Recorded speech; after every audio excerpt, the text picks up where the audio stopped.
Hi everyone. Today we are going to be talking about a historical timeline, specifically with bilingual education and the benefits and non-benefits to having that through different court cases and laws and regulations that have been made um, through back when it started in around the 1960s to around the 1980s. Um, And let me introduce myself. My name is Sabrina Simpson, and this is for the EDTP 3301, Section 63 class. All right, let's get started.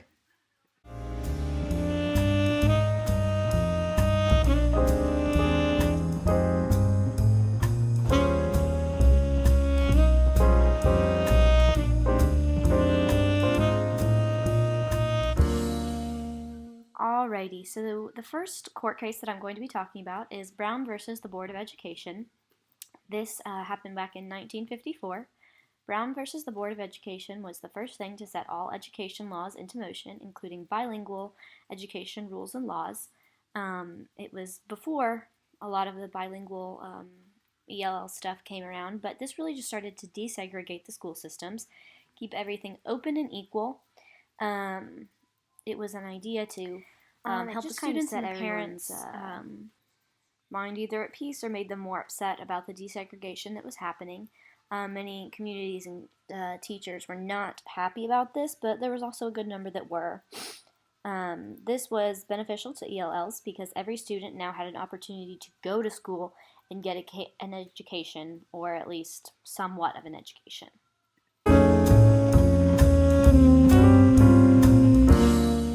So the next thing I'm going to be talking about is the Civil Rights Act, Title IX. In 1964, the Civil Rights Act was passed to give students legal rights to earn an education. The Title IX Act was given to federal government to approve, which meant that it was now a government issue to make the state laws and regulations, which was not always beneficial because the teachers weren't really allowed to get a say, and they still really aren't. But for ELLs, this meant that all students, bilingual students, no matter what race, gender, or economic background, all students were going to be able to receive a public education.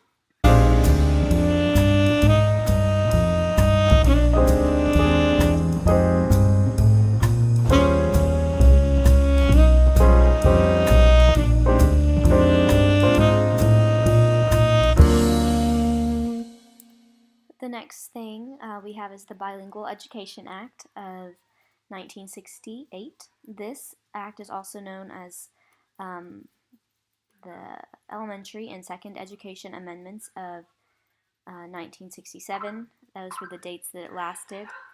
This was the first act that recognized all the different accommodations, needs, and amenities and modifications that ELLs and other bilingual students might need to succeed in the classroom.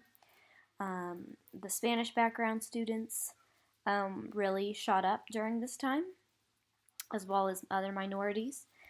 This benefited ELLs by allowing more of them to feel comfortable in the classroom. While the integration was difficult, grants were given to schools and teachers were more motivated to teach their students well.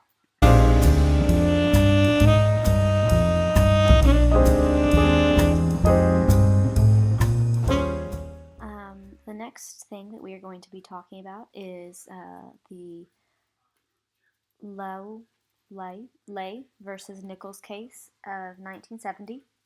This case primarily revolved around a student not being able to understand the teacher's instructions.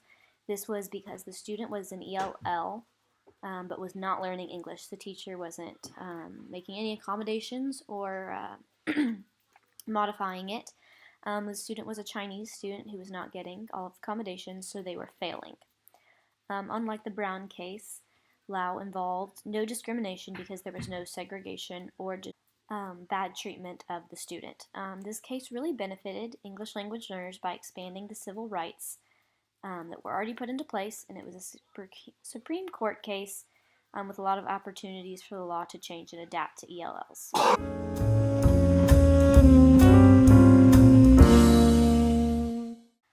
Next, we are going to be talking about the Illinois and Texas bilingual education.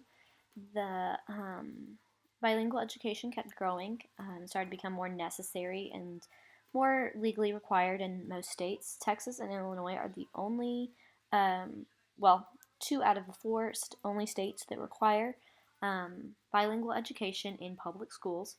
Teachers are also advised to be able to be certified as an ESL teacher to be able to really benefit those students. This can help ELL students by giving them the opportunity to really learn and understand what they're learning, not just the teacher teaching all the information one way just to help the general ed students.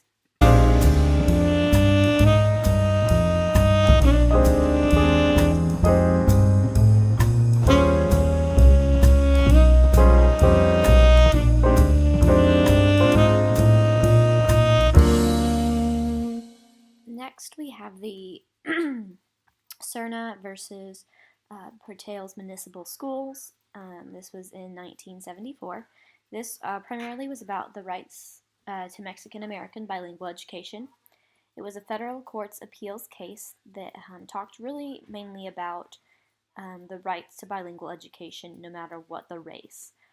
This issue kept coming up a lot, especially for Mexican Americans. They were very discriminated against, especially in areas like Texas and New Mexico. This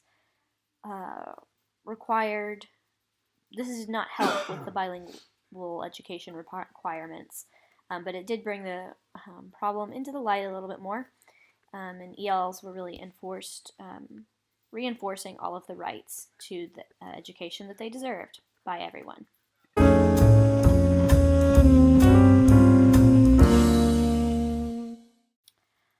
The next one we are going to be talking about is the Regents of University of California versus Bach of 1978.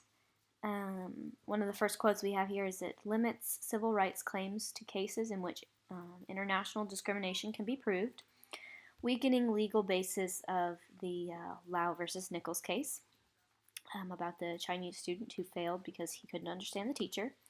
This court case dealt with race and college acceptance in the college acceptance process. It ruled affirmative action to have race be a factor in college acceptance. This really benefited ELL students, giving them the potential opportunity to get into college no matter what disability or race or gender or what else it might be. It took down a lot of those racial quotas.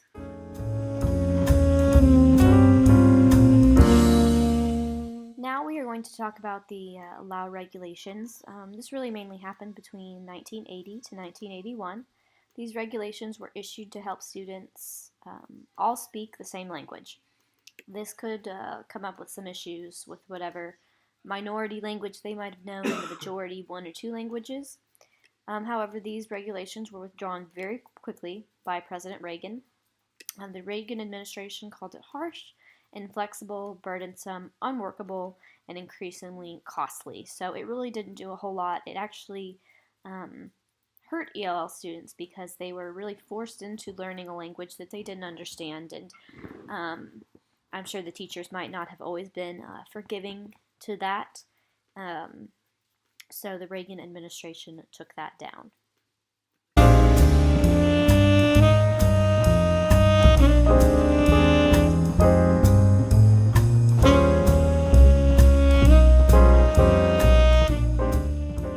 Now we have the Castaneda versus Pickard case of 1981.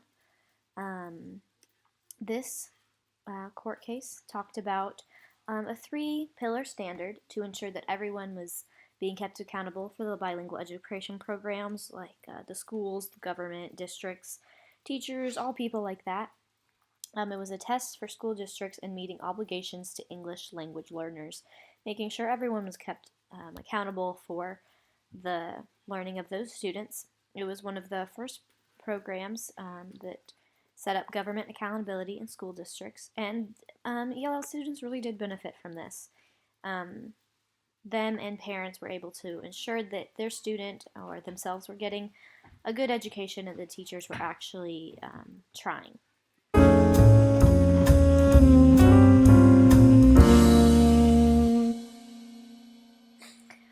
second to last court case here was U.S. versus Texas in 1982. This was a federal court case that made bilingual education a non-requirement all across the state of Texas. It was made an appeal to make it required, the bilingual education, but that was overturned for grades K through 12. This can be both good and bad for ELL students. I understood it as more of a good thing. I feel like when teachers want to teach something and they're not necessarily required to do it a certain way or a certain style, that the students are much more receptive to it and much more willing to learn all of that information.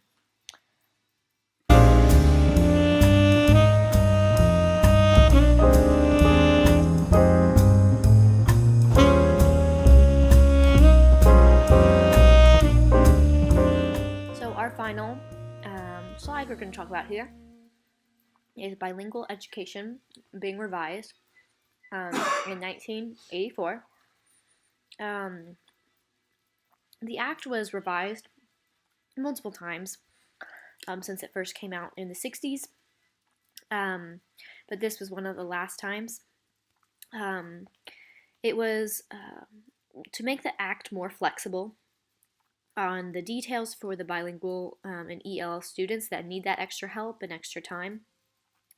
The funding really allowed for development in the bilingual and special alternative programs. The revision gave more teachers and students more time in the classroom to spend on the special programs that they might need a little extra help on or to reteach a certain lesson. But yeah, I think it was beneficial to students.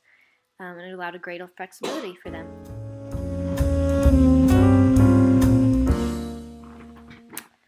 Thank you so much for watching. I hope that you enjoyed this video and you really learned something. Here are my references, and thanks for watching.